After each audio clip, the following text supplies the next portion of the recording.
Ini adalah cerita tentang ribuan sapi datang ke rumah gadis kampung ini saat sakit, rupanya semasa hidupnya lakukan ini. Desa Sumberjati terletak di kaki pegunungan kecil yang membentang sepanjang pedalaman Jawa Timur.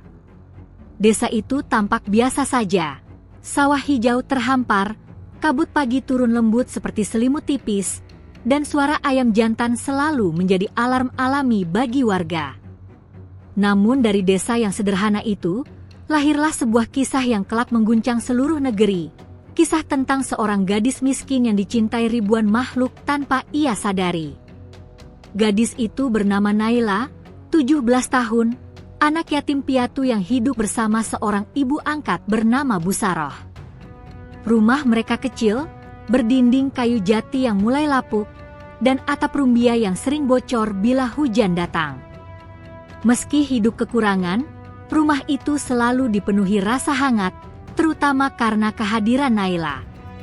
Naila dikenal sebagai gadis yang begitu lembut hatinya. Sejak kecil, ia selalu pulang dengan membawa seekor anak ayam yang terjatuh, burung kecil yang patah sayapnya, atau kucing liar yang lapar. Tetapi ada satu hewan yang paling membuatnya dekat secara emosional, sapi. Bagi warga desa yang mayoritas petani dan peternak, sapi adalah harta sekaligus sahabat dalam bekerja. Dan Naila, ia memperlakukan sapi seperti keluarga sendiri.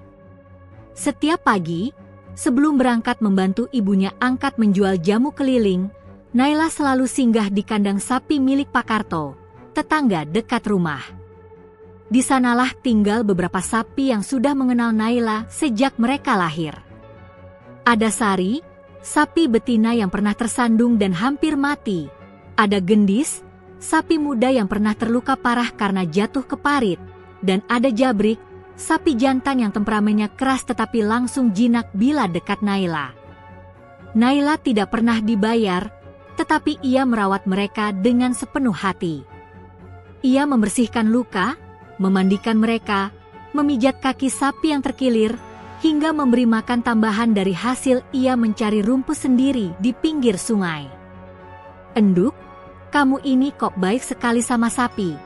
tanya Pak Karto suatu pagi sambil tersenyum, melihat Naila mengelus kepala Gendis. Naila hanya tersenyum kecil. "Mereka juga makhluk hidup, Pak. Kalau bukan kita yang nolong, siapa lagi?" Jawaban itu selalu sama sejak Naila masih kecil. Seolah ia memiliki hubungan tak terlihat dengan hewan-hewan itu. Namun tak semua warga menghargai kebaikannya. Ada juga yang mengejeknya. Naila itu aneh. "Kok lebih sayang sapi daripada manusia, ya?" kata seorang ibu-ibu yang lewat. Naila hanya menunduk, tidak pernah membalas. Ia terbiasa menjadi bahan omongan. Bagi Naila, menolong makhluk yang tak berdaya adalah kewajiban, bukan alasan untuk pamer. Tapi apa yang tidak diketahui orang-orang adalah bahwa kebaikan Naila selama bertahun-tahun itu sebenarnya membangun sebuah ikatan yang jauh lebih besar daripada dugaan mereka. Suatu sore, ketika langit mulai memerah, Naila melihat seekor sapi kecil tergeletak di pinggir sungai. Nafasnya tersengal, tubuhnya kurus, dan kakinya terluka. Naila langsung berlari menghampiri. "Astaga, kamu kenapa?" bisiknya lirih sambil memeluk kepala sapi kecil itu. Tidak ada pemilik. Tidak ada tanda-tanda siapa yang membuangnya. Naila pun memutuskan membawa sapi kecil itu pulang. Ia menuntunnya perlahan, meski tubuhnya sendiri mulai lelah. Setibanya di rumah, Busaroh terkejut. "Loh, Enduk, kamu bawa apa lagi ini? Kita sendiri susah makan." Naila menunduk. "Maaf, Bu. Tapi kalau tidak dirawat, dia bisa mati." Naila tidak tega. Ibu angkatnya menghela napas panjang. Ia tahu sifat anaknya itu, lembut, keras kepala, sekaligus penuh kasih sayang. "Ya sudah, Tapi kamu harus makan dulu. Kamu ini sering lupa makan karena sibuk nolongin hewan. Naila tersenyum malu. Iya, Bu. Malam itu, Naila merawat sapi kecil itu dengan hati-hati, membersihkan lukanya, mengompres dengan ramuan herbal, dan memberinya air. Saat ia mengusap kepala sapi itu, tiba-tiba hewan kecil itu membuka mata pelan dan menatap Naila dengan cara yang aneh, seperti memahami siapa yang sedang menyelamatkannya. Sebuah hubungan batin terbentuk di sana, sunyi namun kuat. Hari berganti hari. Bulan demi bulan. Musim panen silih berganti. Naila tumbuh menjadi gadis remaja yang semakin dikenal karena kebaikannya. Tidak ada yang tahu bahwa jumlah sapi yang pernah ia tolong telah mencapai ratusan, bahkan mungkin ribuan bila ditotal sejak ia kecil. Ia tak pernah mengingat berapa banyak. Baginya, yang penting adalah mereka hidup dan tidak menderita. Terkadang, sapi-sapi yang pernah ia rawat mendadak muncul kembali ke rumahnya, sekadar berdiri di luar pagar, melenguh pelan, lalu pergi lagi. Seolah ingin mengucapkan terima kasih. Bu Saroh sering terheran-heran. Sapi-sapi itu kok seperti tahu rumah kita, ya? Naila hanya tersenyum. Ia pun tidak mengerti sepenuhnya. Namun tanpa mereka sadari, satu persatu sapi yang pernah ditolong Naila itu menyimpan kenangan kuat tentang gadis berhati emas tersebut. Kenangan itu menempel dalam jiwa hewan-hewan itu seperti cap yang tidak bisa hilang. Hingga suatu hari, awan mendung menggantung berat di langit. Hujan turun deras. Naila sedang membantu membersihkan kandang sapi Pak Karto ketika tiba-tiba tubuhnya lemas. Naila, kamu pucat sekali, seru Pak Karto panik. Naila mencoba tersenyum. Tidak apa-apa, Pak. Cuma pusing sedikit. Namun tubuhnya tak lagi sanggup berdiri. Ia terjatuh seketika. Warga berlarian menolong, membawa Naila pulang. Bu Saroh menangis melihat anaknya terbaring tak sadarkan diri dengan tubuh panas seperti bara api. Dokter didatangkan, tetapi hasilnya membuat semua orang bingung. Tidak ada luka, tidak ada tanda penyakit umum, tetapi tubuh Naila seperti kehilangan energi secara misterius. Hari demi hari, keadaan Naila semakin memburuk. Desa dipenuhi kecemasan. Banyak orang yang sebelumnya meremehkan Naila kini merasa menyesal. Namun yang tidak pernah mereka bayangkan adalah bahwa jauh di sawah sana, di kandang-kandang, di padang rumput, di bukit, bahkan di desa-desa sekitar, ada ratusan, ribuan sapi yang tiba-tiba gelisah. Mereka merasakan sesuatu. Mereka kehilangan sesuatu. Mereka mendengar panggilan samar dari gadis yang pernah menyentuh hidup mereka. Dan tak lama lagi, seluruh dunia akan menyaksikan bagaimana hewan-hewan itu membalas kebaikan Naila. Dengan cara yang tak pernah dibayangkan manusia manapun. Sejak Naila pingsan di kandang sapi Pak Karto, seluruh desa Sumberjati seolah berhenti bernapas. Gadis itu tidak pernah sekalipun sakit parah sepanjang hidupnya. Ia adalah anak yang selalu kuat, rajin, dan ceria, meski kehidupannya penuh kekurangan. Karena itu ketika tubuhnya jatuh lunglai di lumpur kandang, semua warga langsung merasa ada firasat buruk. Malam itu, hujan belum berhenti. Atap rumah bocor di beberapa titik, membuat lantai rumah dipenuhi genangan kecil.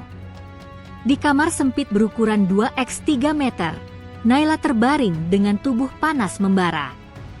Napasnya tersengal, kadang cepat, kadang sangat pelan seolah kehilangan tenaga. Bu Saroh menangis sambil menggenggam tangan anak angkatnya. Enduk, bangun, enduk. Kamu jangan tinggalin ibu. Namun Naila hanya menggeliat pelan, seakan mencoba merespons tapi tubuhnya terlalu lemah. Dokter desa, Pak Hardi, baru tiba sekitar pukul 9 malam. Ia datang dengan jas hujan yang sudah basah total dan tas medis kecil. Begitu menyentuh dahi Naila, ia terkejut. Panasnya luar biasa tinggi, gumamnya. Tapi tidak seperti demam biasa. Bagaimana maksudnya, Dok? Tanya Bu Saroh dengan suara bergetar.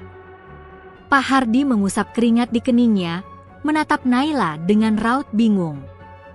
Saya sudah periksa detak jantungnya, normal. Napasnya kadang cepat, kadang pelan. Tapi tidak ada infeksi, tidak ada radang, tidak ada tanda penyakit umum. Lalu apa penyebabnya, Dok? Justru itu, saya tidak tahu. Jawaban itu membuat ruangan sunyi. Hanya terdengar hujan yang menetes keras di atap dan suara serangga malam dari luar jendela. Hari berikutnya, kabar kondisi Naila menyebar cepat. Mulai dari tukang jamu, petani, pedagang pasar, hingga anak-anak sekolah semua membicarakannya. Bagi mereka, Naila bukan gadis biasa. Meskipun miskin, ia selalu memberi, bahkan dari hal kecil.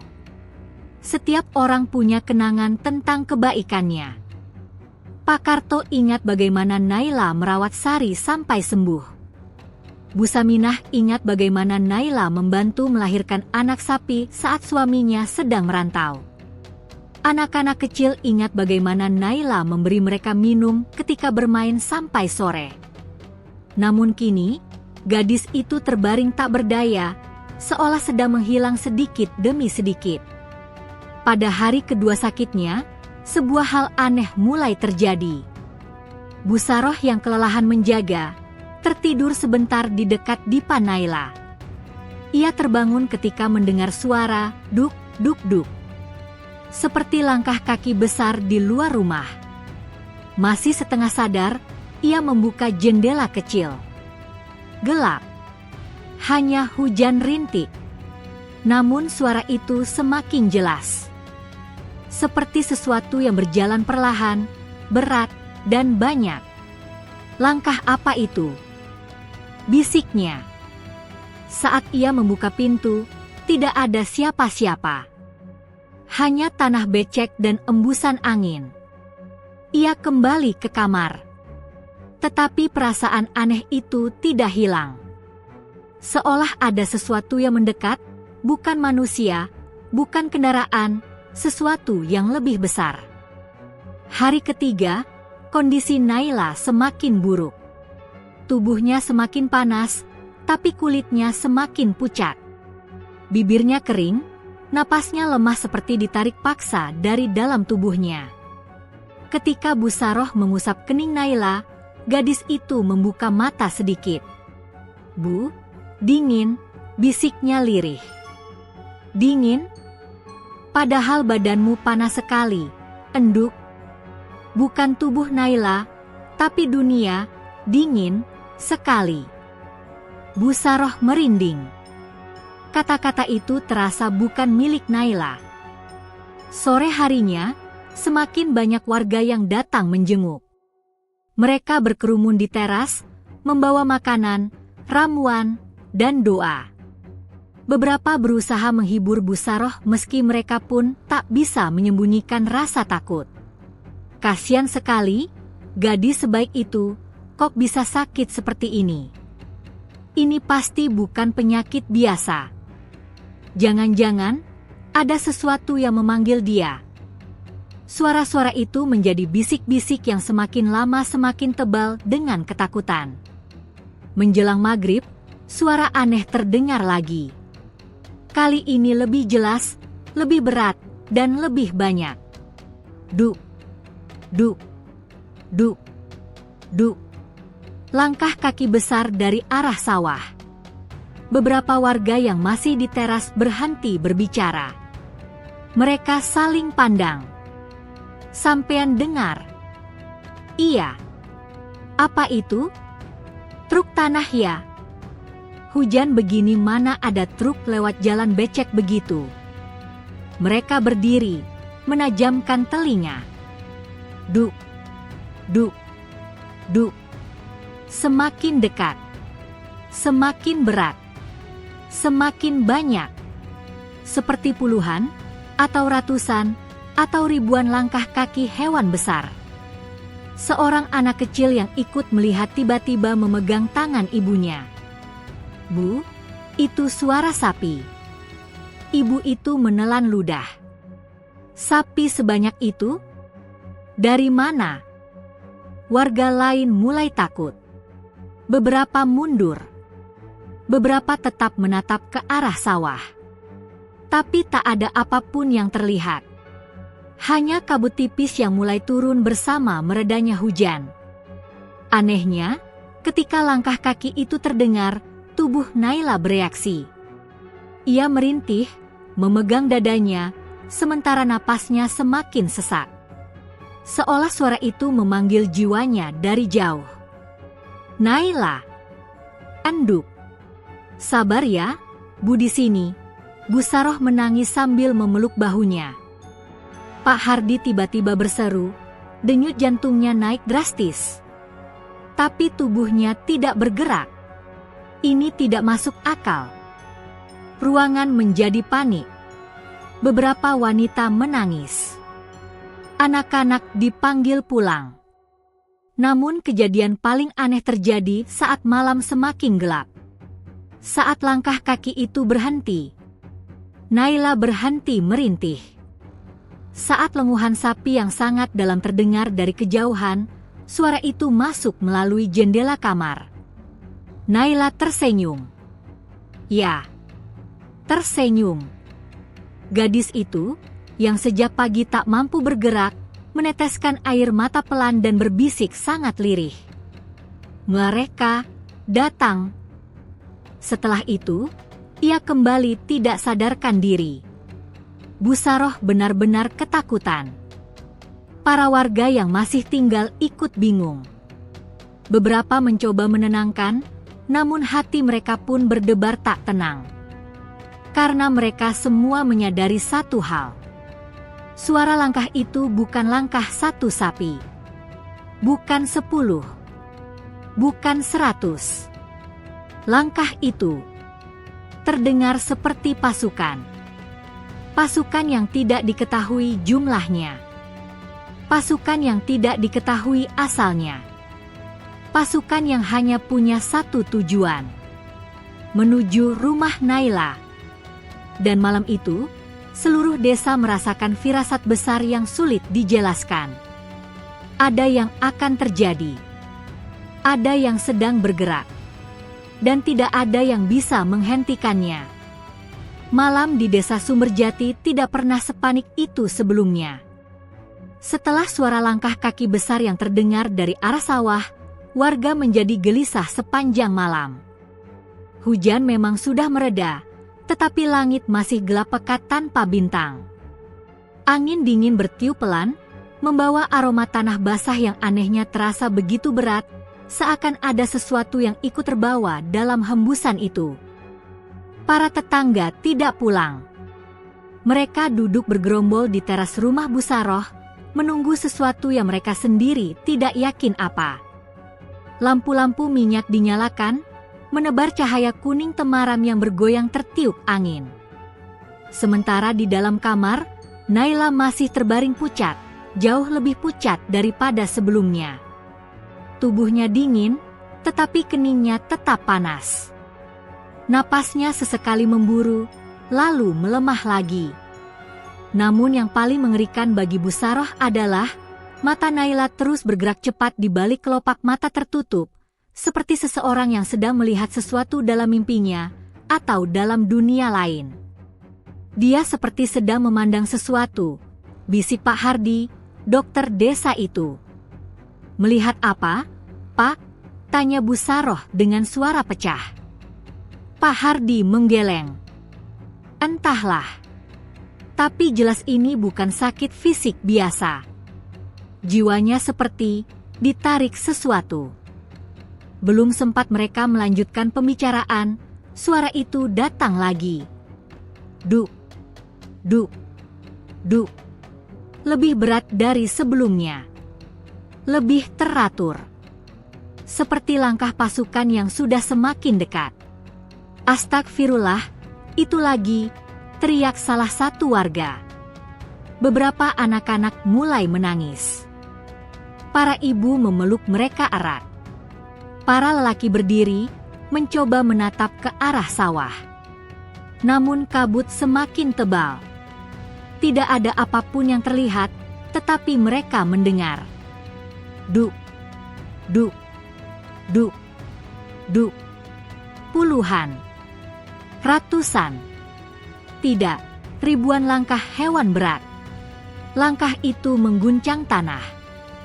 Getarannya terasa sampai ubin rumah. Seorang petani tua tiba-tiba berkata, suaranya gemetar, "Aku hafal suara itu suara sapi. Bukan satu, bukan dua, tapi banyak sekali. Seperti ribuan kepala sapi sedang berjalan bersamaan." "Mana mungkin sapi sebanyak itu?" balas yang lain. Tapi telingaku tidak salah. Getaran kecil mulai terasa di kaki-kaki warga. Bambu di dekat rumah bergoyang pelan. Rambut mereka ikut bergetar. Suara nafas hewan mulai terdengar, dalam, berat, dan kolektif. Semua orang diam. Dunia seolah berhenti. Di dalam rumah, Naila bereaksi lagi. Tubuhnya, yang seharian lemah, kini menggigil hebat. Bibirnya bergerak seperti menggumam sesuatu. Busaroh panik, memegang wajah anaknya. "Anduk, kamu kenapa?" "Naila aa." Tiba-tiba tangan Naila terangkat sedikit, bukan karena tenaga, tetapi seperti ditarik oleh sesuatu yang tak terlihat. "Bu, mereka dekat," bisik Naila tanpa membuka mata. Suara itu begitu pelan tapi jelas. Semua orang di ruangan itu membeku. "Mereka siapa, Enduk?" tanya Busaroh dengan air mata berlinang. "Sapi, semua sapi yang pernah Naila tolong, mereka panggil Naila." "Kenapa memanggilmu?" Naila diam sejenak. Bibirnya bergetar. Karena mereka tahu Naila mau pergi. Busaroh langsung menjerit. "Jangan bilang begitu. Kamu tidak boleh pergi. Kamu harus sembuh." Namun tubuh Naila kembali terkulai lemah. Napasnya semakin lambat. Tiba-tiba, puluhan lelaki yang berjaga di luar rumah berteriak serentak. Mereka terlihat. Ya Allah, sapi! Banyak sekali. Astagfirullah, itu ribuan. Busaroh, Pak Hardi, dan beberapa warga langsung berlarian keluar. Pemandangan yang mereka lihat membuat seluruh desa terdiam membeku. Dari arah gelap sawah, kabut perlahan terbelah. Bayangan gelap muncul. 1, 2, 5, 10. Hingga puluhan, lalu ratusan. Kepala-kepala sapi bermunculan dari balik kabut. Mata mereka berkilat terkena pantulan lampu minyak. Nafas mereka membentuk uap putih di udara dingin. Dan itu baru barisan pertama. Di belakangnya, masih ada ratusan lainnya. Bahkan mungkin ribuan. Barisan sapi itu tersebar sejauh mata memandang, memenuhi seluruh jalur setapak, pinggir sawah, bahkan sebagian jalan utama. Sapi-sapi itu bergerak perlahan. Rapi. Tenang. Tidak liar. Tidak menyeruduk. Mereka datang seperti pasukan yang sedang melakukan ziarah. Tidak ada satupun yang melenguh. Tidak ada satupun yang berlari. Mereka berjalan dalam diam, tapi setiap langkah membawa getaran. Duk, duk, duk. Seorang lelaki gemetar, "Aku tidak pernah lihat sapi sebanyak ini seumur hidup." "Dari mana mereka datang?" "Sepertinya dari seluruh desa sekitar, bahkan mungkin dari kecamatan lain. Kok bisa mereka berkumpul begini?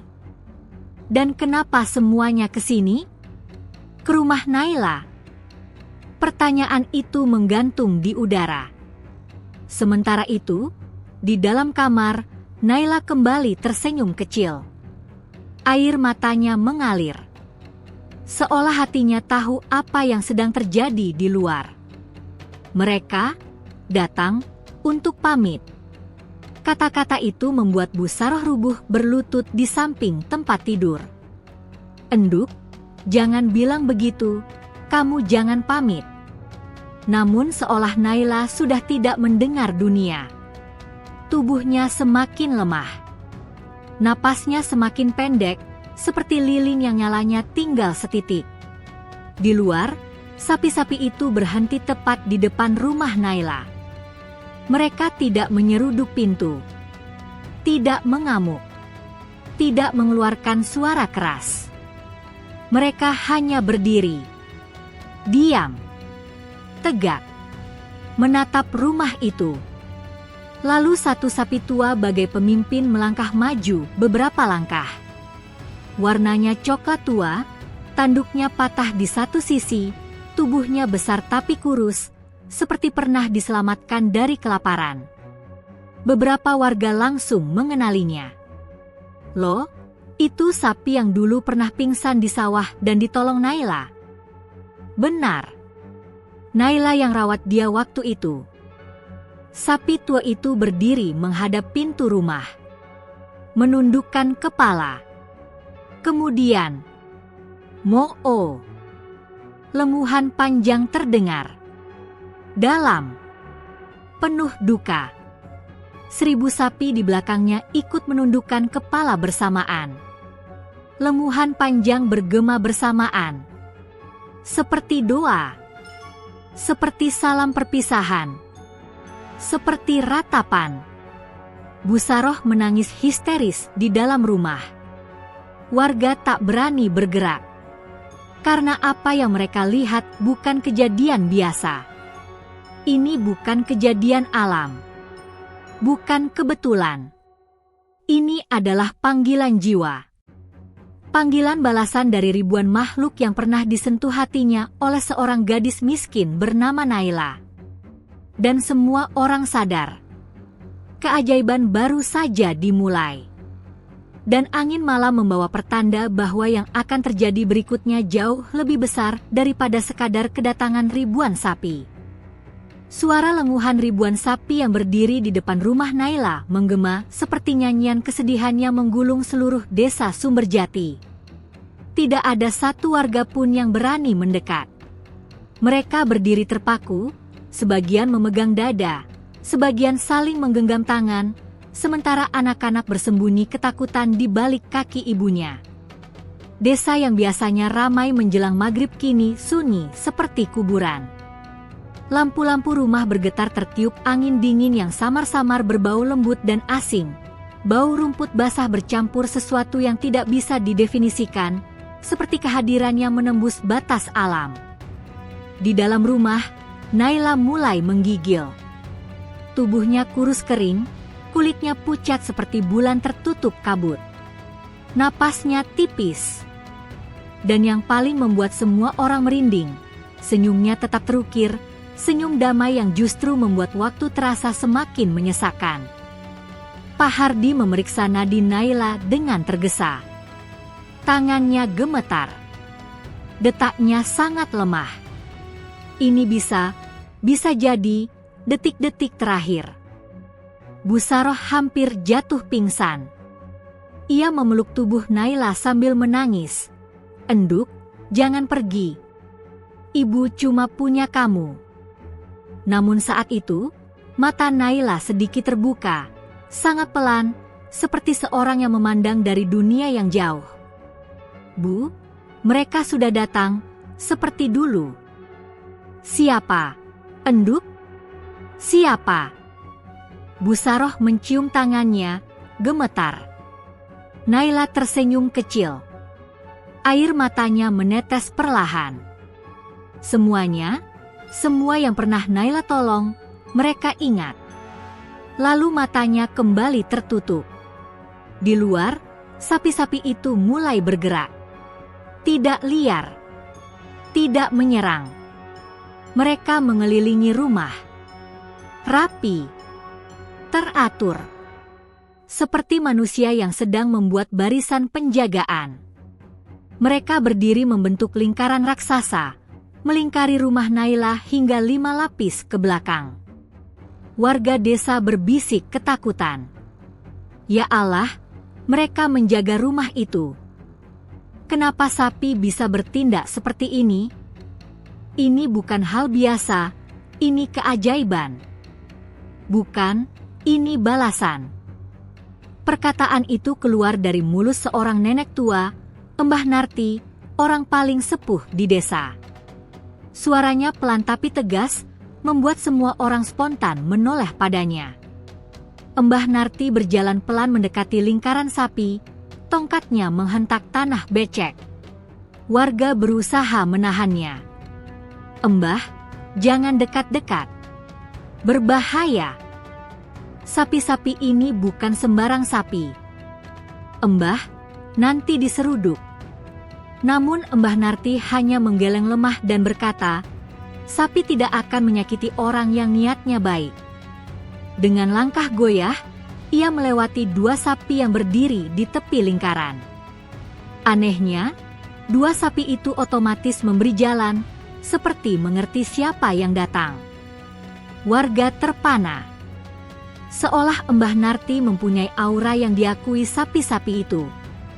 Saat berdiri di tengah halaman, Mbah Narti menatap sapi-sapi itu satu persatu. Lalu ia berkata lirih, nyaris tak terdengar. Ini bukan pertama kalinya aku melihat kejadian seperti ini. Warga mendekat dengan rasa penasaran bercampur takut. Mbah Narti melanjutkan, puluhan tahun lalu, sebelum kalian lahir, ada seorang perempuan di desa ini. Ia punya kemampuan aneh. Sapi-sapi selalu mengikuti kemanapun dia pergi. Mereka datang saat dia sakit. Mereka menangis saat dia meninggal. Warga ternganga. Perempuan itu bernama Sulastri. Bu Saroh yang mendengar dari dalam rumah langsung tersentak. Itu ibu kandung Naila. Semua orang terdiam. Sapi-sapi itu pun seakan ikut mendengar, diam tanpa satu gerakan pun. Mbah Narti berjalan mendekati pintu rumah Bu Saroh. Saroh, bukalah pintumu. Aku harus bicara. Bu Saroh membuka pintu perlahan. Matanya sembab, wajahnya pucat karena menangis terlalu lama. Mbah, apa maksudnya? Apa hubungan sapi-sapi ini dengan ibu kandung Naila? Mbah Narti duduk di kursi depan kamar Naila. Ia memandang gadis itu dengan mata tua yang lembut namun penuh beban cerita. Kamu tidak pernah tahu tentang masa lalu Sulastri, aku tahu. Bu Saroh menelan ludah. Dia hanya menitipkan bayi ini padaku dengan pesan agar aku merawatnya dengan baik. Benar. Tapi kau tidak tahu alasannya. Suasana ruangan menegang. Sapi-sapi di luar seperti merapatkan barisan seiring cerita itu dimulai. Sulastri dulu adalah gadis yang sangat disayangi hewan. Dimanapun ia pergi, sapi-sapi selalu mengikutinya.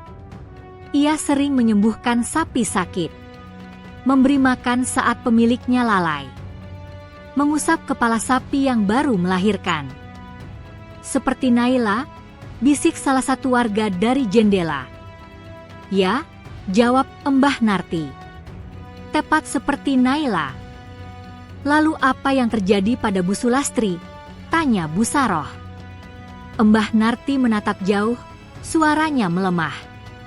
Ketika Sulastri sakit keras, penyakit yang sama seperti yang dialami Naila sekarang, ribuan sapi dari 3 desa datang ke rumahnya. Mereka berdiri berhari-hari tanpa makan dan tanpa pergi. Warga menahan napas. Mereka semua berkumpul untuk mengantar kepergiannya. Ruangan seketika sunyi. Bahkan suara jangkrik pun seakan hilang. Busaroh jatuh duduk sambil menutup mulutnya. Jangan bilang, ini terjadi lagi pada Naila. Mbah Narti menatapnya dalam-dalam. Sapi-sapi itu datang bukan untuk membawa kesialan. Mereka datang karena hutang budi. Mereka datang karena cinta. Mereka datang karena mematuhi sesuatu yang jauh melampaui pemahaman manusia. Suara itu membuat semua orang merinding. Jadi, apakah Naila akan? Belum sempat pertanyaan itu selesai, sesuatu terjadi di luar rumah. Sebuah lenguhan panjang, sangat panjang, terdengar dari tengah-tengah kerumunan sapi. Sapi tua yang tadi memimpin barisan maju beberapa langkah lagi. Ia menengadahkan kepalanya ke langit, mengeluarkan suara yang menggetarkan jantung. Lalu, seluruh sapi, ribuan jumlahnya, ikut melenguh bersamaan. Mo-o-o-o-mo-mo. Lenguhan itu bukan lenguhan biasa. Itu lenguhan yang mengandung duka mendalam. Lenguhan penanda peristiwa besar. Dan pada detik itu juga, napas Naila berhenti sejenak. Seluruh desa berteriak. Busaroh menjerit. Pak Hardi panik memeriksa nadi. Naila. Naila A.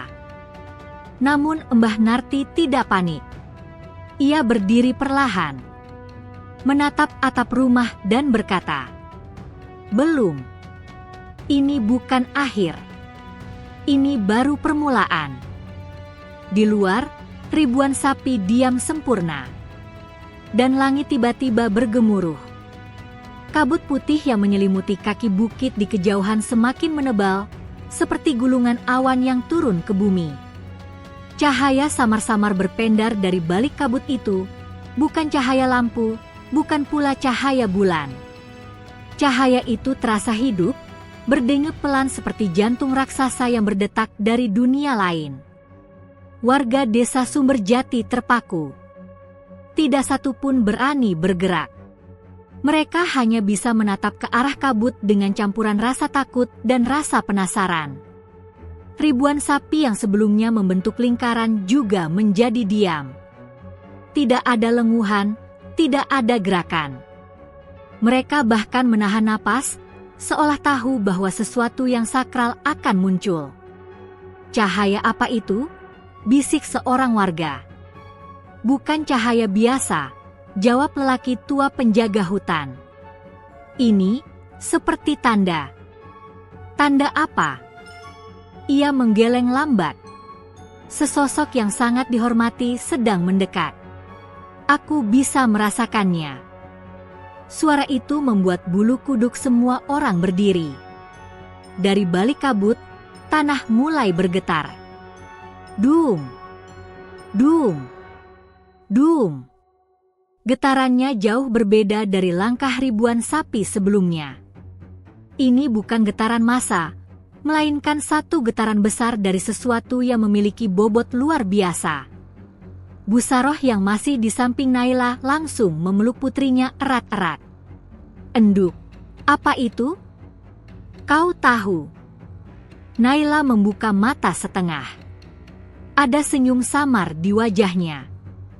"Induk datang." "Induk? Induk apa? Jelaskan pada ibu, Enduk." Naila memandang langit-langit kamar, seakan melihat jauh melewati dinding. Induk itu, yang pertama kali hidupkan kawanan, yang beri mereka arah, yang jaga mereka, yang selalu beri mereka rezeki, dan kini datang untuk Naila. Kalimat itu membuat napas Busaroh berhenti sejenak. Pak Hardi yang berdiri di dekat pintu ikut terpaku. Jadi, masih ada pemimpin mereka. Naila mengangguk. Induknya besar sekali, lebih besar dari rumah ini. Di luar, kabut mulai pecah. Dari antara celah tipis itu, sebuah siluet muncul. Awalnya samar, Lalu semakin jelas, semakin besar, semakin nyata. Wajah-wajah warga berubah pucat. Ya Allah, seorang ibu-ibu menutup mulutnya. Itu sapi. Tapi sapi itu bukan sapi biasa. Dari balik kabut, muncul seekor sapi betina raksasa. Tubuhnya berkilauan seperti terbuat dari cahaya keemasan. Tingginya lebih dari pohon jati. Tubuhnya gemuk, kuat, dan anggun. Tanduknya melengkung ke atas, mengkilap seperti logam suci yang ditempa oleh matahari. Matanya, yang paling membuat semua orang terpaku, bersinar dengan warna coklat lembut, penuh kebijaksanaan, dan penuh duka. Mata itu bukan mata hewan, tetapi mata makhluk yang memiliki jiwa sangat tua dan sangat dalam. Suara lenguhannya tidak keras, tetapi bergema seperti nyanyian bumi. Mo-o-o. Lenguhan itu menggetarkan hati semua orang. Tidak menakutkan. Justru membawa ketenangan mendalam. Warga menangis tanpa mengerti alasannya. Sapi-sapi lain langsung bersujud, membuat tanah berdebu. Ribuan sapi menunduk seperti sedang menyambut ratu mereka. Sapi apa itu? Kok besar sekali, seorang pemuda berbisik gemetar. Itu bukan sapi biasa, jawab lelaki tua penjaga hutan dengan mata berkaca-kaca. Dalam legenda lama, ada yang disebut induk agung. Penjaga tanah. Pelindung semua ternak. Tidak pernah muncul kecuali untuk hal yang sangat besar. Untuk apa muncul sekarang? Untuk Naila. Induk agung berjalan pelan menuju rumah Naila. Setiap langkahnya membuat tanah berdenyut lembut, seolah bumi ikut menyambut.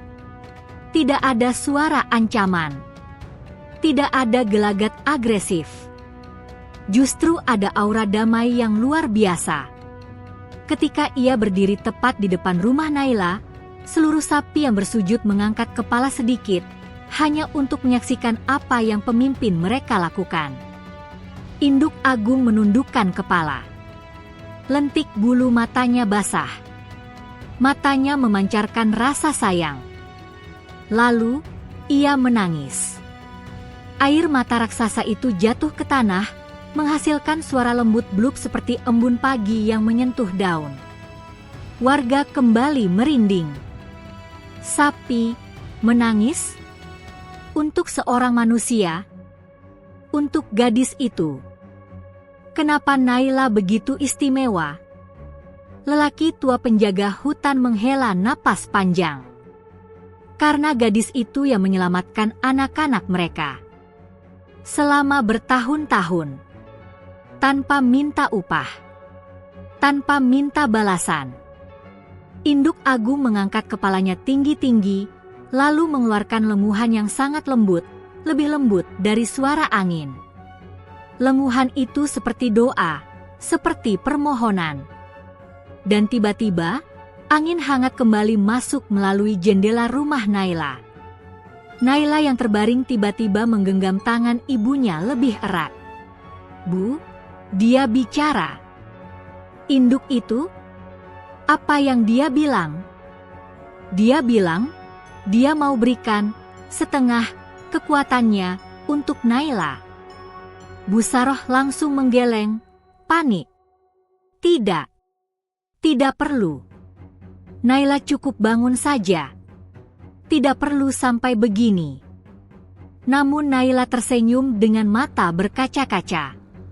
Bu, induk bilang, hidupku berharga, bukan hanya untuk ibu, tapi untuk mereka. Pak Hardi memeriksa denyut Naila lagi dan terkejut.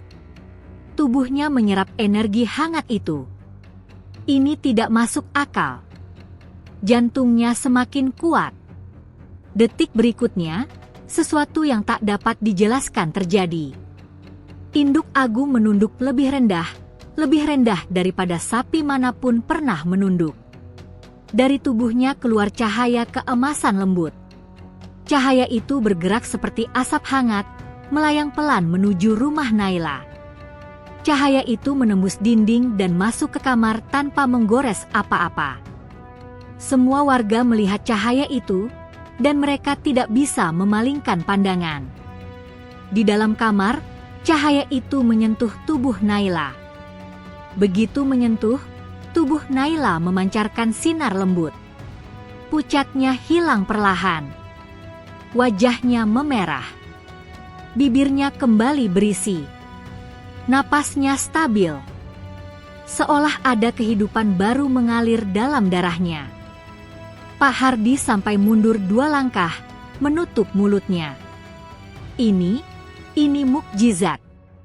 Bu Saroh menangis histeris sambil memeluk anaknya. Enduk, Enduk, kamu kembali. Naila membuka mata sepenuhnya. Pandangannya jernih. Nafasnya kuat. Ia melihat ibunya.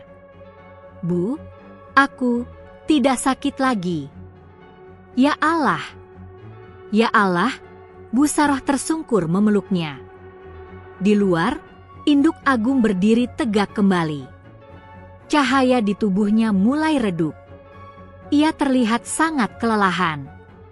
Sapi-sapi lain mulai melenguh pelan, seakan cemas karena pemimpin mereka baru saja memberikan sebagian nyawanya untuk manusia. Induk Agung menatap rumah itu untuk terakhir kalinya. Lalu ia mengeluarkan lenguhan lembut. Mo-o-o. Lenguhan yang terdengar seperti ucapan. Selamat tinggal, jaga hidupmu, dan jaga kami. Kemudian ia berbalik, melangkah perlahan menuju kabut tempat ia datang. Ribuan sapi kembali membuka jalan untuknya. Semua warga terdiam. Tidak ada suara. Satu persatu sapi mengikuti induk Agung, membentuk barisan panjang seperti lautan yang bergerak. Dan dalam hitungan menit, kabut kembali menutup jalan, menelan seluruh kawanan itu. Sumberjati kembali sunyi. Hanya satu yang jelas. Hidup Naila telah diselamatkan. Tapi semua ini baru permulaan. Fajar baru saja menyentuh ujung langit ketika desa Sumberjati kembali menjadi dirinya, sepi, lembut, dan diselimuti aroma embun pagi. Namun tidak ada satupun warga yang merasa hidup mereka masih sama seperti kemarin malam. Terlalu banyak kejadian yang tak masuk akal, terlalu banyak hal yang berada di luar batas dunia manusia. Di rumah kecil itu, Bu Saroh duduk di samping Naila yang sudah sadar sepenuhnya. Wajah putrinya tidak lagi pucat. Nafasnya normal. Matanya cerah. Seolah ia baru saja tidur nyenyak semalaman, padahal beberapa jam sebelumnya nyawanya hampir pergi. Bu, ibu jangan nangis terus, kata Naila sambil mengelus pipi ibunya. Tapi ibu masih syok, Enduk. Bu Saroh memeluknya erat-erat. Semalam itu bukan mimpi kan? Ibu takut kalau semua itu cuma mimpi. Naila tersenyum lembut. Bukan mimpi, Bu. Aku benar-benar merasakannya. Merasakan apa? Naila memandang ke arah jendela yang masih basah oleh embun. Hangat, seperti ada ribuan tangan yang mengangkat tubuhku pelan-pelan. Dan di tengahnya, ada tangan yang sangat besar, sangat lembut. Itu induk. Bu Saroh merinding. Enduk, jangan bicara yang aneh-aneh. Ibu masih gemetar. Namun sebelum obrolan itu bisa dilanjutkan, Pak Hardi masuk tergesa-gesa dengan membawa tas medis. Pagi, Bu Saroh. Boleh saya periksa Naila lagi? Saya masih belum percaya mata saya sendiri. Silakan, Pak Dokter. Ibu juga masih tidak percaya. Pak Hardi memeriksa tekanan darah, detak jantung, pupil mata, dan temperatur tubuh. Semua normal. Bahkan terlalu normal. Ini luar biasa, gumamnya. Ada apa, "Dok?" tanya Bu Saroh. Pak Hardi menggeleng pelan. "Kalau saya lihat secara medis, Naila ini harusnya masih koma. Tubuhnya semalam benar-benar melemah ekstrim. Tapi sekarang, seperti tubuh baru." Naila menatapnya. "Induk memberikanku sesuatu, Dok." "Sesuatu apa?" Naila menyibak selimut pelan. "Lihat ini." Di bawah tulang selangka kirinya, terlihat sebuah pola berbentuk lingkaran yang tidak ada sebelumnya. Pola itu mirip seperti cap, namun tidak tercetak di kulit, melainkan seakan menyala dari dalam. Warnanya keemasan, lembut seperti cahaya matahari saat senja. Pak Hardi hampir menjatuhkan stetoskop. "Ah, apa itu?" Suaranya pecah. "Tanda induk," jawab Naila tenang. "Tanda induk?" ulang Pak Hardi dengan nada tak percaya. Naila mengangguk. Dia bilang, ini bagian dari kekuatan yang dia berikan. "Tanda ini akan membimbingku."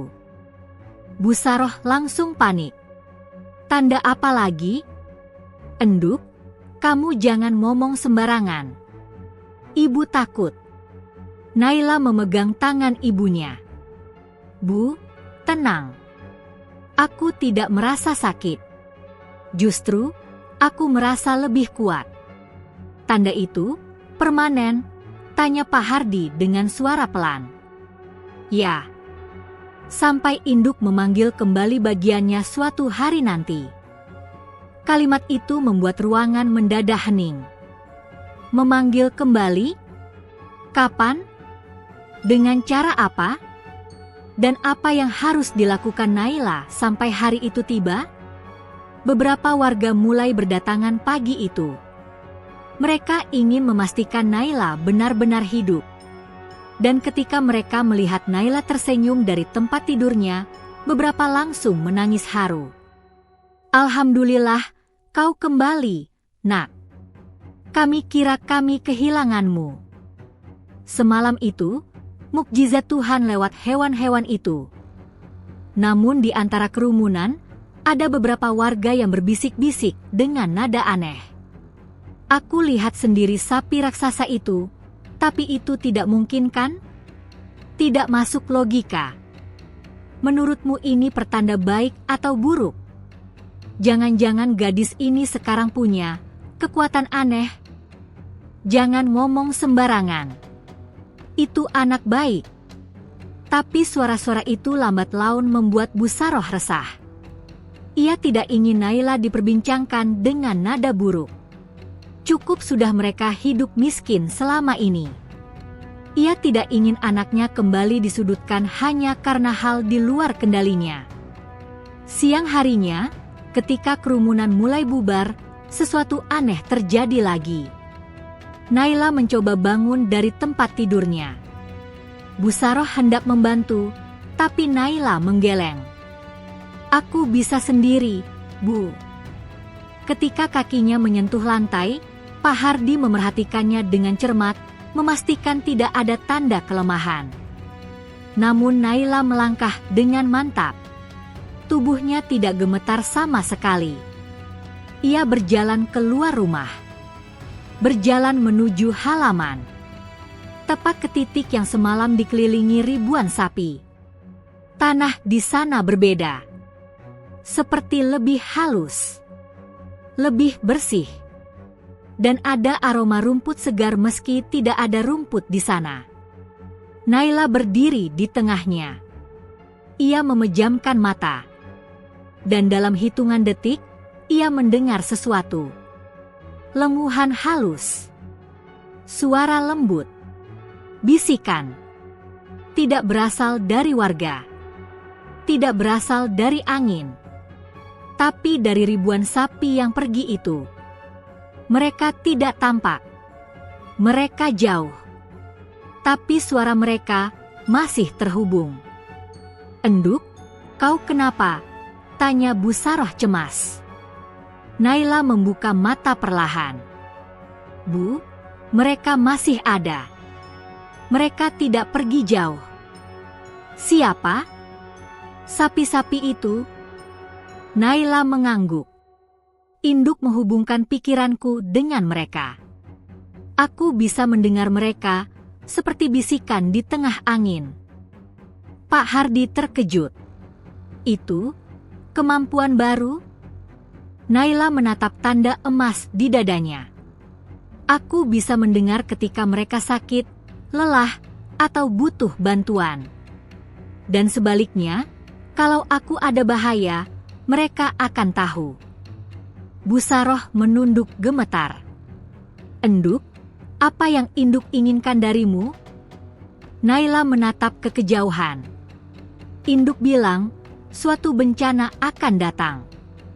Bukan untuk desa saja, tapi untuk para hewan. Dan aku diberi amanah untuk mencegahnya. Bencana apa? Tanya Pak Hardi. Naila menutup mata. Dan ketika ia membuka mata kembali, pandangannya tajam seperti melihat sesuatu yang tidak terlihat oleh orang lain. Ada sesuatu yang mengejar induk. Sesuatu yang membuat mereka melarikan diri semalam. Dan sesuatu itu sedang menuju desa ini. Busaroh pucat. Apa maksudmu? Semalam bukan hanya mereka datang menyelamatkanmu? Tidak, Bu, jawab Naila dengan suara rendah. Mereka sebenarnya melarikan diri dari sesuatu yang jauh lebih mengerikan. Warga yang mendengar itu mulai gemetar ketakutan. Sesuatu apa itu? Enduk? Tanya Pak Hardi dengan sangat hati-hati. Naila menghela napas panjang. Makhluk itu bukan manusia, bukan hewan, tapi bau keberadaannya membuat semua sapi ketakutan. Induk bilang, jika makhluk itu muncul, desa tidak lagi aman. Makhluk apa? Dari mana? Naila memandang hutan lebat yang jauh di sisi timur desa. Lalu ia berbisik dengan suara hampir tidak terdengar. Dia sudah dekat. Sejak Naila mengucapkan kalimat terakhir itu, dia sudah dekat. Suasana desa berubah total. Angin yang biasanya hangat kini terasa berat. Udara seperti mengandung sesuatu yang tidak terlihat, namun menekan dada siapapun yang menghirupnya. Burung-burung yang biasanya ramai bernyanyi menjelang sore menghilang. Bahkan ayam-ayam enggan keluar dari kandang, memilih berlindung seolah mengetahui sesuatu yang tak diketahui manusia. Warga desa mulai gelisah. Mereka berkumpul di rumah-rumah, membicarakan segala kemungkinan dengan suara berbisik, seolah takut sesuatu sedang mendengar pembicaraan mereka. Sementara itu, Naila berdiri sendirian di halaman rumah. Pandangannya tertuju ke arah hutan timur, tempat yang sejak dulu dikenal penduduk sebagai kawasan paling sunyi. Hutan itu lebat, gelap, dan sering disebut sebagai hutan Embah Kelam karena banyak kejadian ganjil terjadi di sana. Orang hilang, hewan tersesat, dan suara-suara aneh di malam hari.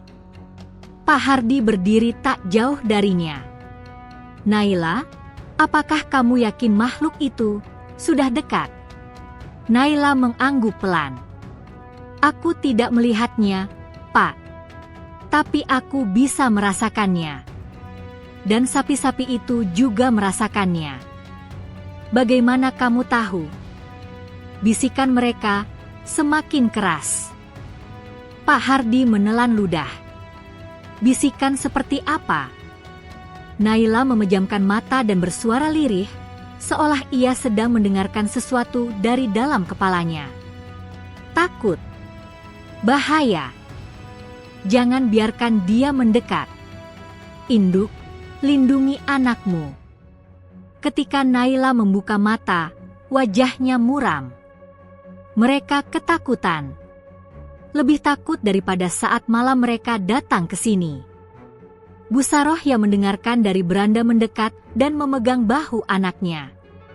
Enduk, kamu jangan ikut-ikutan takut. Kamu baru sembuh. Jangan memikirkan hal yang aneh-aneh dulu. Naila tidak menjawab. Karena ia tahu ketakutan itu bukan berasal dari pikirannya. Itu ketakutan ribuan makhluk yang terhubung padanya. Menjelang malam, langit berubah menjadi warna jingga pekat. Matahari tenggelam lebih cepat dari biasanya, seolah tergesa menyingkir dari sesuatu yang sedang datang. Warga desa berkumpul di balai desa untuk mencari solusi. Pak Lurah, seorang pria separuh baya yang bijaksana, berdiri di depan. Warga semua, kita harus tetap tenang. Kita semua melihat apa yang terjadi semalam. Sapi-sapi itu tidak mungkin datang tanpa alasan. Dan kalau benar ada ancaman, kita harus bersiap. Siapa yang ancam, Pak Lurah? Binatang buas? Jin? Makhluk halus? Teriak warga lain. Wong sakti? Perampok? Makhluk gaib? Bisik-bisik itu semakin keras dan mulai tidak terkontrol. Pak Lurah mengangkat tangan. Tenang, semua.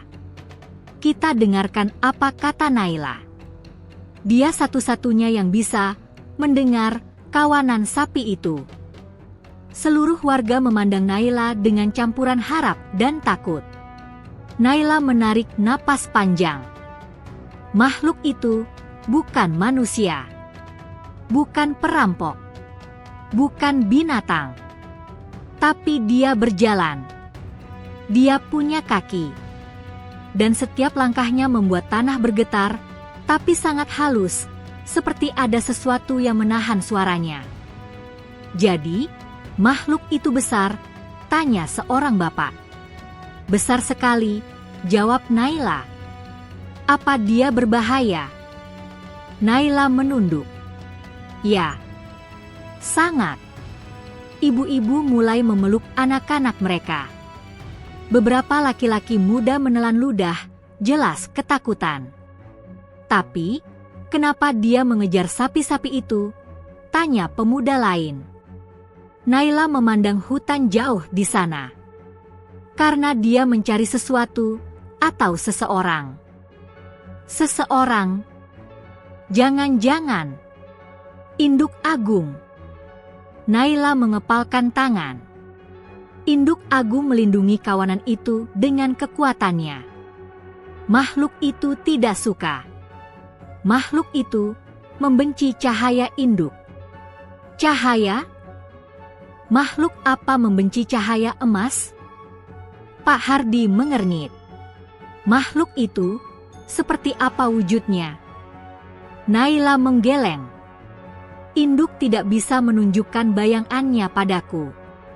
Tapi induk bilang, makhluk itu memakan keberanian.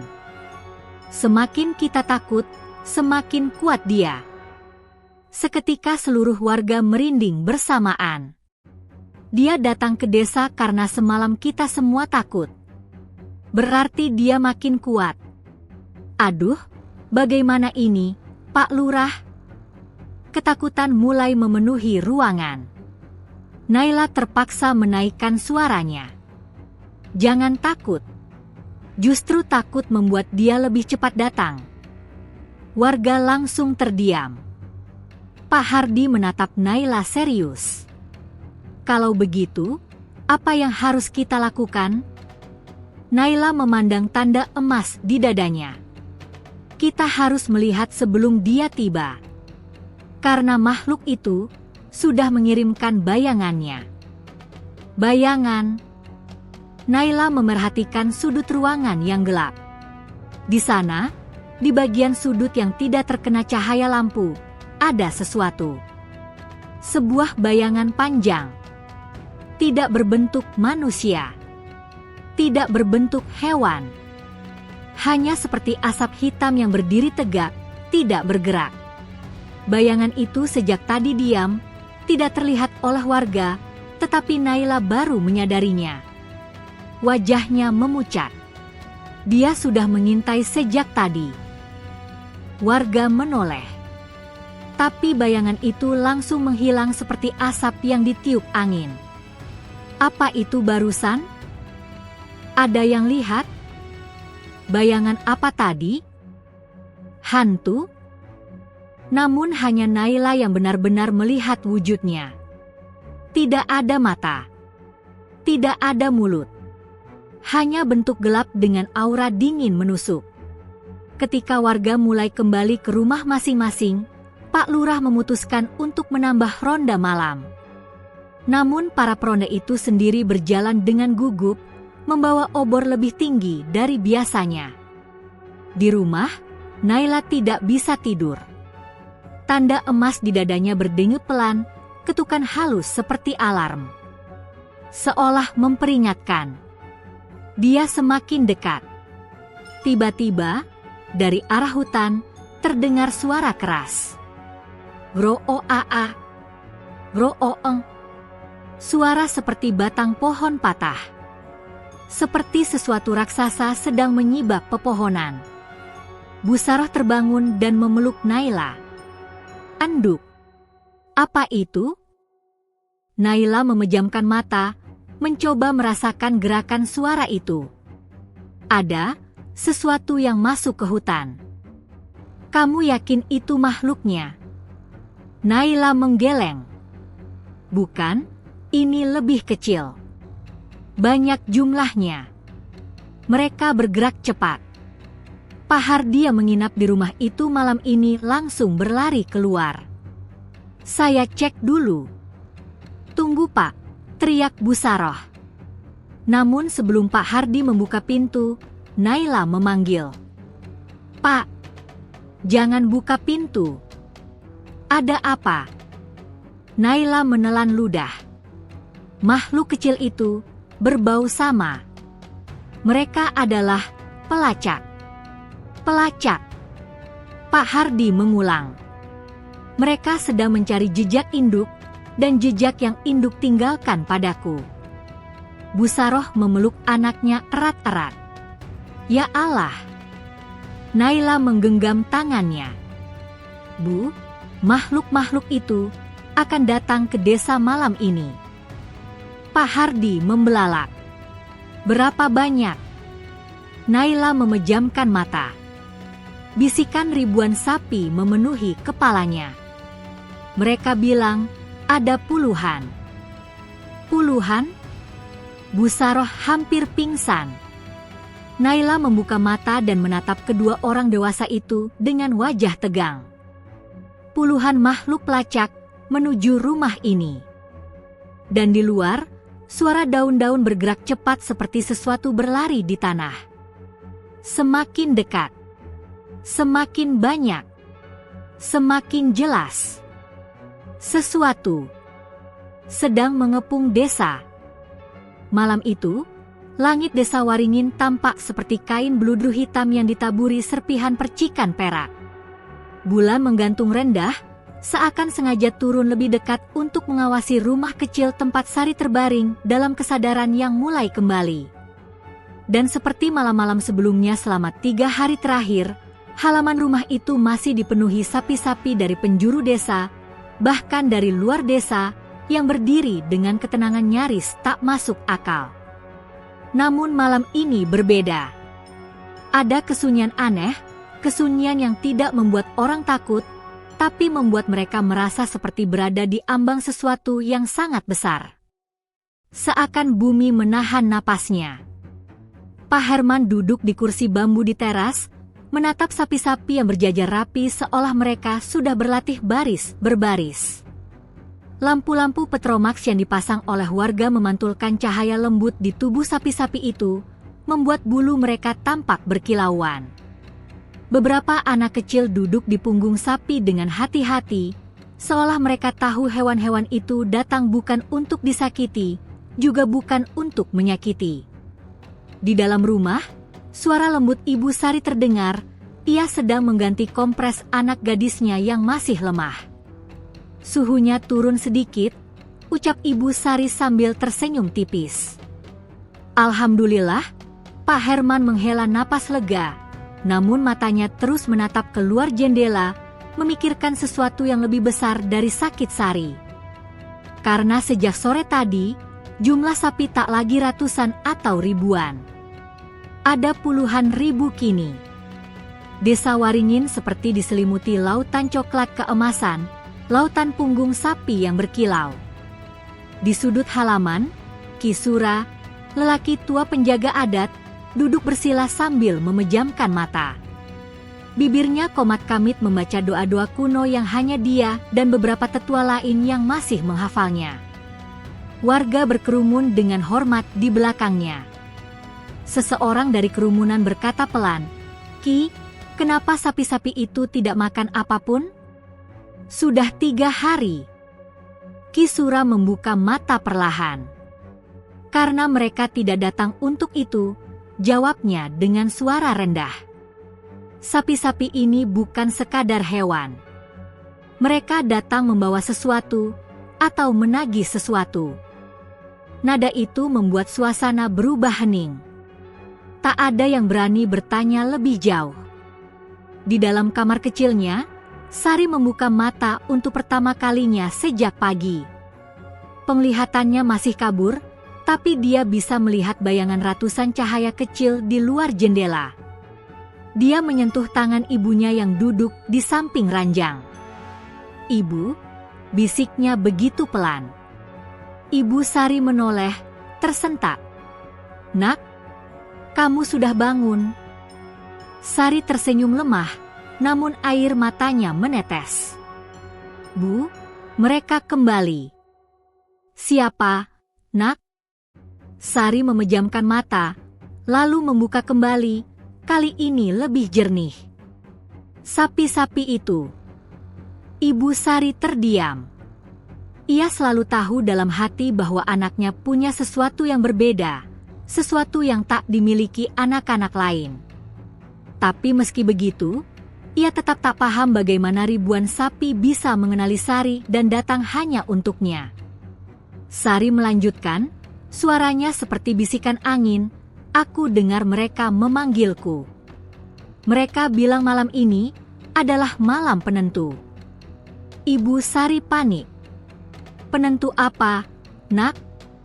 Namun Sari tidak menjawab.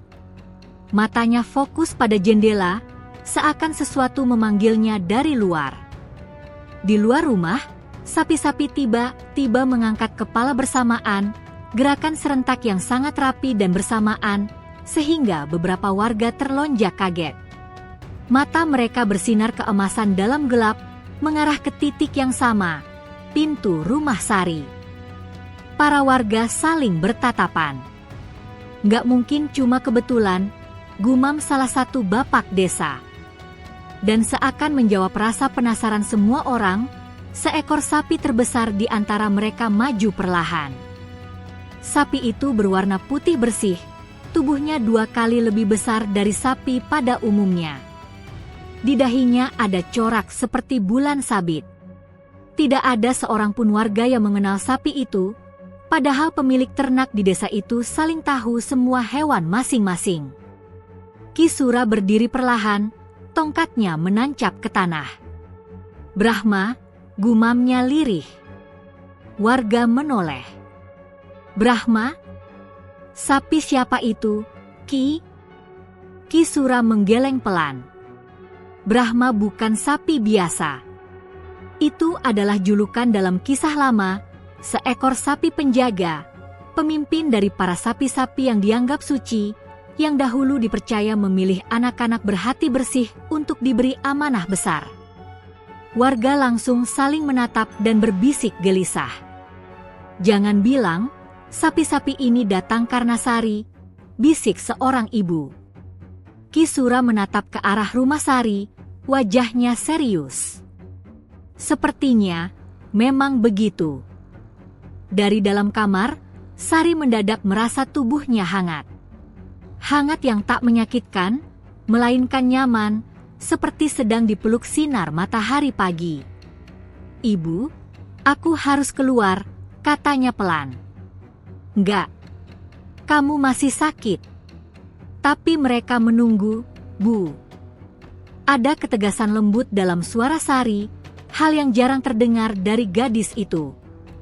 Seakan sesuatu dalam dirinya mulai bangkit. Di luar kamar, Pak Herman berdiri di ambang pintu, mendengar semuanya. Ia tidak ingin putrinya keluar Dala. Keadaan lemah, tapi ia juga tak tega melihat rasa penasaran dan keterhubungan aneh yang jelas dimiliki putrinya terhadap ribuan sapi itu. Akhirnya, ia mengangguk pelan. Kalau kamu bisa berdiri, ayah akan bantu. Dengan bantuan orang tuanya, Sari berjalan pelan menuju teras. Saat pintu terbuka, udara malam yang sejuk masuk, membawa aroma tanah basah dan rumput yang digoyang angin. Ribuan sapi itu otomatis membuka jalan. Suara helaan napas sapi bergema pelan seperti paduan suara raksasa. Sari berdiri tegak di tengah lorong alami yang dibentuk sapi-sapi itu. Cahaya bulan jatuh tepat di tubuhnya. Lalu, sapi putih besar itu, Brahma, melangkah maju. Langkahnya tenang, tapi setiap hentakan kakinya membuat tanah seperti bergetar. Semua warga menahan napas. Brahma berhenti tepat di depan Sari, menundukkan kepalanya dengan sangat lembut. Dan saat Sari mengangkat tangannya untuk menyentuh kepala sapi raksasa itu, sesuatu yang luar biasa terjadi. Semua sapi serentak mengeluarkan suara "moo" panjang dan harmoni, seperti alunan azan yang menggema di seluruh desa. Getaran suaranya masuk ke tanah, masuk ke udara, masuk ke dada setiap orang. Rumah Sari berpendar cahaya emas. Daun-daun di pohon ikut bergetar meski angin tak bertiup. Dan di detik itu, Sari melihat sesuatu yang tak pernah dilihat sebelumnya. Kilasan masa lalunya, masa depan, dan alasan sebenarnya ribuan sapi datang. Semuanya tersingkap dalam sekejap, tetapi terlalu besar untuk dipahami seutuhnya. Tubuh Sari kembali panas, bukan sakit, tetapi seperti ada energi besar yang mengalir masuk. Ia menggigit bibir menahan rasa yang tidak bisa ia jelaskan. Ki Suraya melihat itu langsung bersujud. Innalillahi, ini pertanda besar, malam ini bukan malam biasa. Dan tepat saat suara sapi-sapi mereda, Sari membuka mata. Matanya kini bersinar keemasan. Warga terpaku. Brahma menunduk lebih dalam, seolah memberi hormat. Dan di tengah keluh itu, Sari mengucapkan kalimat yang membuat semua orang merinding. Mulai malam ini, aku harus memenuhi janji yang dulu tak pernah kusadari. Cahaya keemasan di mata Sari perlahan meredup, namun aura hangatnya tidak hilang. Seluruh desa masih dalam keadaan dingin dan hening, seolah waktu berhenti tepat saat gadis itu mengucapkan kata-kata yang tidak sepenuhnya dia pahami sendiri. Mulai malam ini, aku harus memenuhi janji yang dulu tak pernah kusadari. Warga saling pandang dengan wajah kebingungan dan ketakutan yang bercampur rasa takzim. Orang tuanya pun terpaku tak tahu harus berkata apa. Sari berdiri tegak di antara ribuan sapi, tepat di depan Brahma, sapi putih raksasa yang kini menatapnya seperti seorang penasihat tua yang hendak menyampaikan wejangan. Keheningan yang menegangkan. Pak Herman melangkah mendekat, suara gemetar. Sari, kamu bicara apa, nak? Janji apa? Dengan siapa? Sari memejamkan mata sejenak. Napasnya sedikit bergetar. Ayah, aku tidak sepenuhnya mengerti. Tapi saat Brahma mendekat, aku melihat sesuatu. Seperti mimpi yang selama ini tertutup. Penglihatan? Tanya Ibu Sari lirih. Sari mengangguk. Betul, Bu. Tapi bukan mimpi biasa. Ia menatap ke arah sapi-sapi yang berbaris rapi. Aku melihat 3 hal, masa lalu, masa depan, dan sesuatu yang harus kulakukan sekarang. Suara gumaman warga mulai terdengar. Anak ini jadi dukun. Jangan bilang ada roh yang masuk. Atau ini petunjuk, seperti cerita zaman dulu? Tapi Ki Sura maju sambil mengetuk tanah dengan tongkatnya, membuat warga diam seketika. Dengarkan anak ini dulu. Malam ini bukan malam biasa. Segala yang terjadi adalah bagian dari garis yang sudah ditulis. Warga menunduk patuh. Cukupkan akal manusia. Sari menarik napas panjang, lalu mulai menceritakan apa yang dilihatnya dalam penglihatan misterius itu. Aku melihat diriku saat aku kecil. Saat aku baru belajar berjalan. Ibu Sari menutup mulutnya, terkejut. Apa yang kamu lihat, Nak? Aku berada di tengah sawah. Ayah sedang memperbaiki kandang. Ibu membawa rumput untuk sapi-sapi tetangga. Dan di saat itu, seekor anak sapi terperosok ke dalam kubangan lumpur liar. Hampir mati. Semua warga terdiam.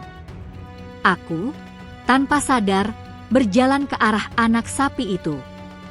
Aku masih mungil. Tapi aku memeluk kepalanya, mencoba menariknya. Ibu Sari memejamkan mata. Ya Allah, benar.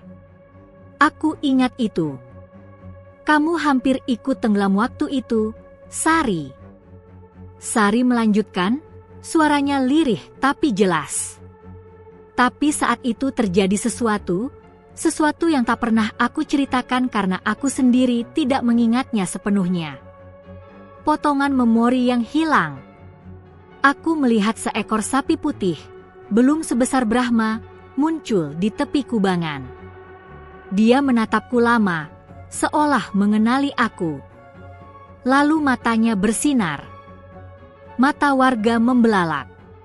Ia mendorong anak sapi itu keluar, lalu menunduk padaku. Dan saat aku menyentuh kepalanya, aku merasakan sesuatu masuk ke tubuhku. Hangat, penuh cahaya. Sari memegang dadanya. Sapi putih itu berkata, bukan dengan suara, tapi dengan pikirannya. Suatu hari, ketika dunia gelap, dan ketika banyak kawanan menjadi korban manusia, kami akan datang mencari anak berhati paling bersih yang pernah menyelamatkan kami. Anak itu adalah kau. Gema bisik warga menyebar seperti riak air. Pak Herman tertegun. Jadi, sapi itu membuat janji padamu? Sari mengangguk perlahan. Aku lupa semuanya.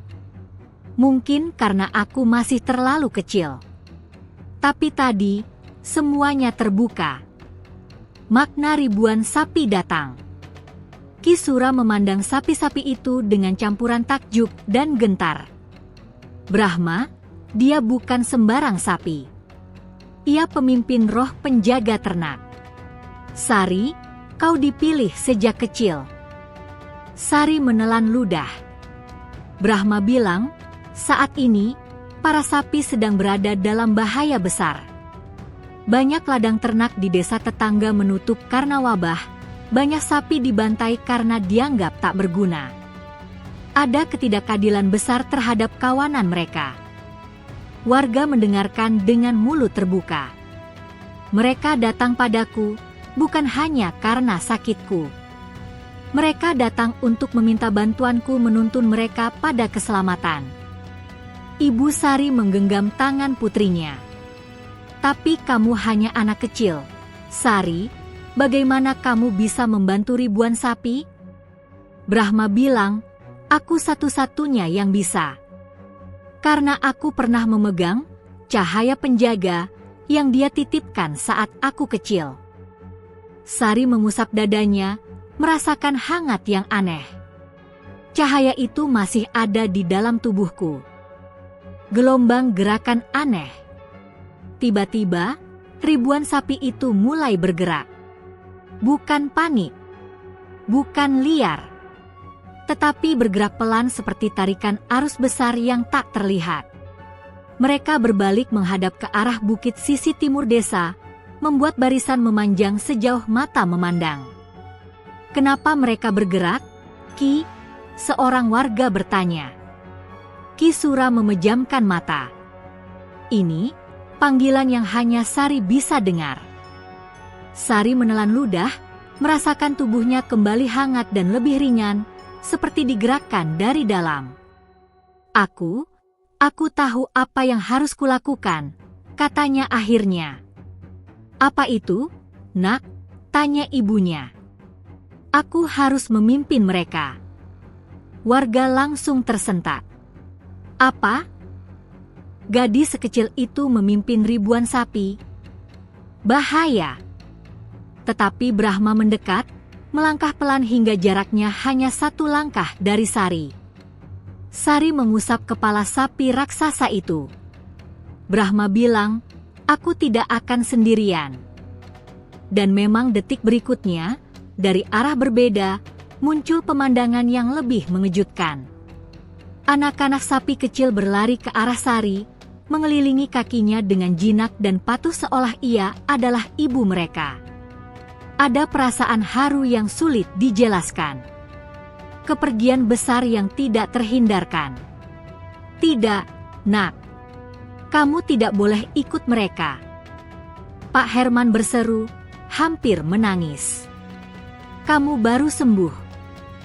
"Ayah," kata Sari lembut, "aku tidak pergi untuk selamanya.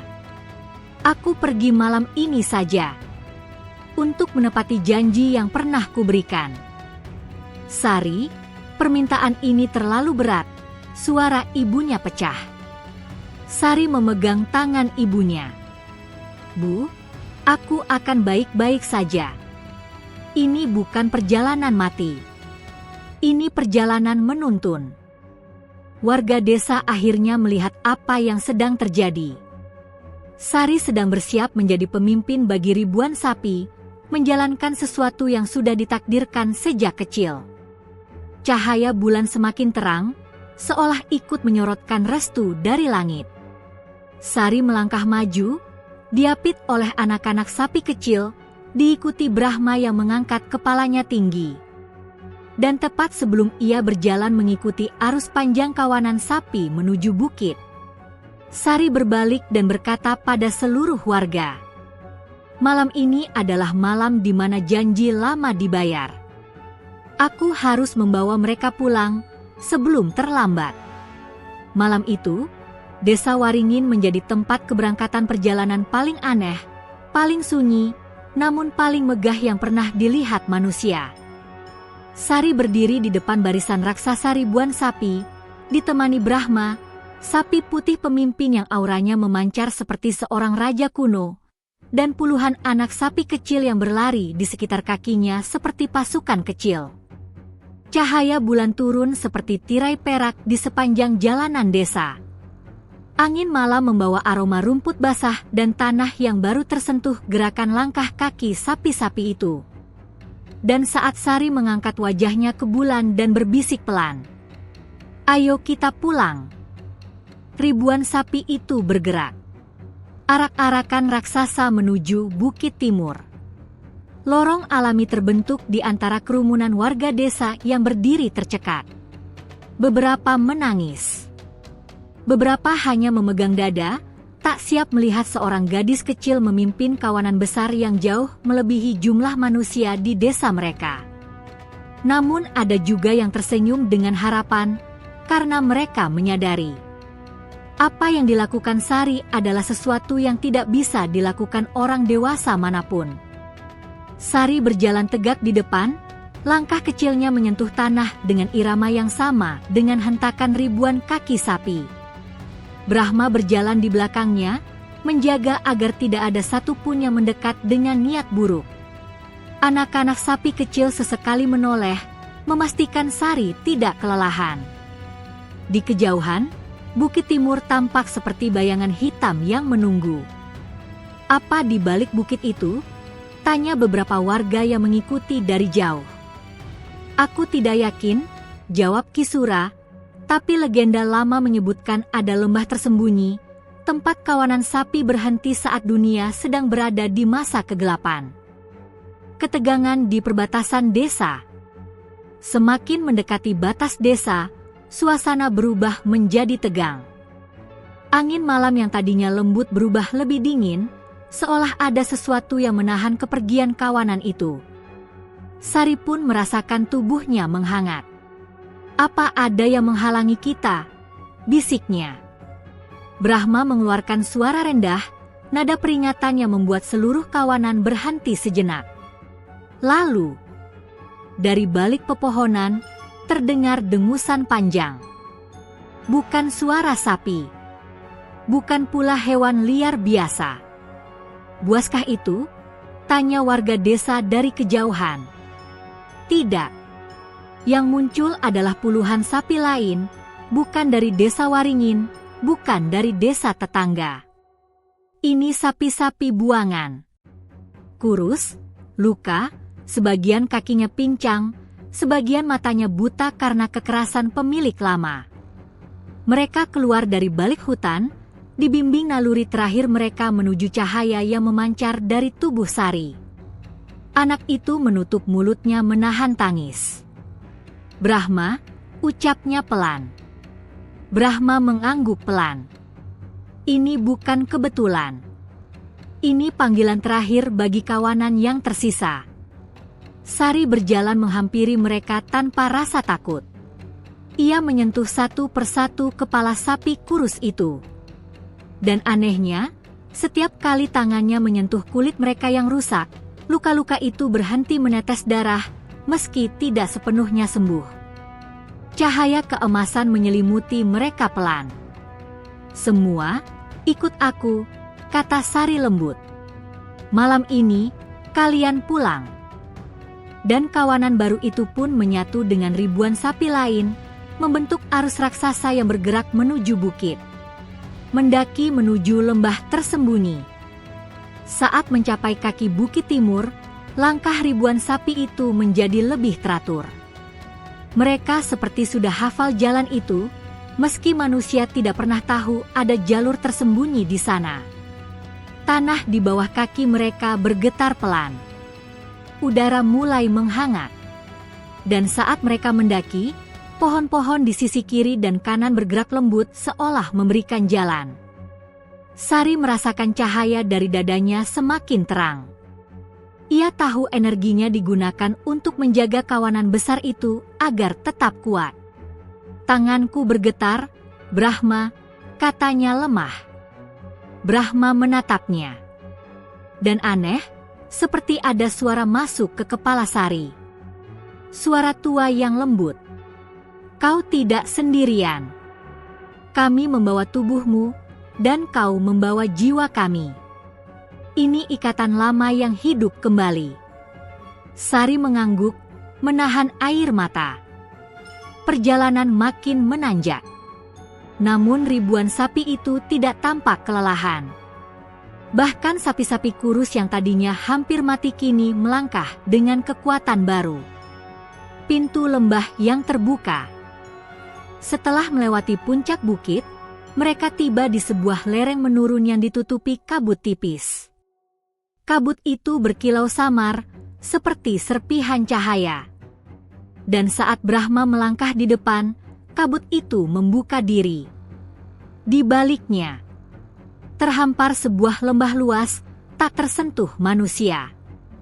Rumputnya hijau sempurna, air sungai mengalir jernih, pepohonan tumbuh rapi seperti ditanam tangan yang sangat cermat.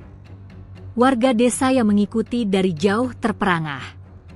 "Inikah lembah suci itu?" tanya salah satu. "Iya," Ki Sura menelan ludah. "Inilah tempat yang hanya bisa dibuka oleh pemimpin terpilih." Ribuan sapi itu turun ke lembah dengan langkah ringan. Mereka berlari, melompat, menggoyang ekor mereka, bersuara pelan dengan kegembiraan yang tak pernah dilihat sebelumnya.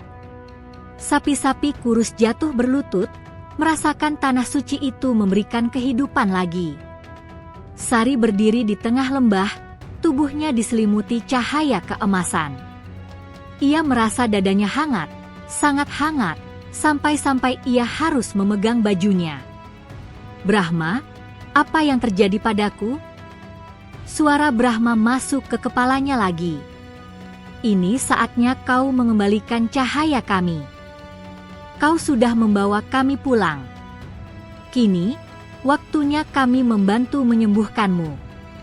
Sari menatap sapi putih raksasa itu. Menyembuhkanku? Ya. Kau sakit karena tubuhmu menahan cahaya kami terlalu lama. Kini kami mengambil kembali apa yang menjadi hak kami, dan menyisakan hanya yang menjadi milikmu. Pelepasan cahaya. Tiba-tiba Brahma berdiri tepat di depan Sari. Ribuan sapi lain membentuk lingkaran besar mengelilingi mereka. Cahaya keemasan keluar dari tubuh Sari, perlahan, seperti kabut tipis yang tersedot kembali ke perut bumi. Sari merasakan tubuhnya ringan, lalu sangat lelah, lalu hangat kembali. Cahaya itu mengalir menuju tanah lembah, membangkitkan rumput, air, dan udara.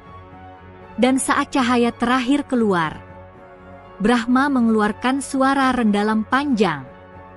Semua sapi menjawab. Gemasan suara itu menggema ke seluruh pegunungan. Sari jatuh berlutut. Tapi ia tidak terluka. Ia hanya merasa dirinya kembali menjadi gadis kecil biasa. Brahma menundukkan kepalanya di hadapan Sari. Engkau telah menepati janji yang bahkan tidak kau sadari. Kau telah mengembalikan kami pada rumah kami. Sari tersenyum kecil. Aku hanya melakukan apa yang harus kulakukan. Mulai malam ini, kau tidak lagi membawa cahaya penjaga. Tapi engkau tetap menjadi saudara kami, selamanya. Kepulangan ke desa. Saat Sari bangkit, ia merasa tubuhnya benar-benar sembuh. Tidak ada panas, tidak ada pusing, tidak ada rasa lemah. Ia menatap Brahma. Apakah kita akan bertemu lagi? Jika dunia membutuhkanmu, kami akan datang. Brahma mengangkat kepalanya, lalu berjalan menuju tengah kawanan. Ribuan sapi itu kemudian duduk atau berbaring, siap beristirahat di lembah mereka yang telah lama hilang. Sari mundur perlahan, ditemani langkah warga yang mengikutinya. Mereka semua meninggalkan lembah itu, dan saat langkah kaki terakhir keluar, kabut kembali menutup lembah. Pintu itu tertutup. Lenyap seperti tidak pernah ada. Epilog, kembali ke hidup baru. Pagi hari, sinar matahari pertama menyentuh desa Waringin. Rumah Sari penuh dengan warga desa yang menangis bahagia melihat gadis kecil itu pulang dengan tubuh sehat dan mata penuh ketenangan. Ibu dan ayahnya memeluknya erat. Kami takut kamu tidak kembali, bisik ibunya.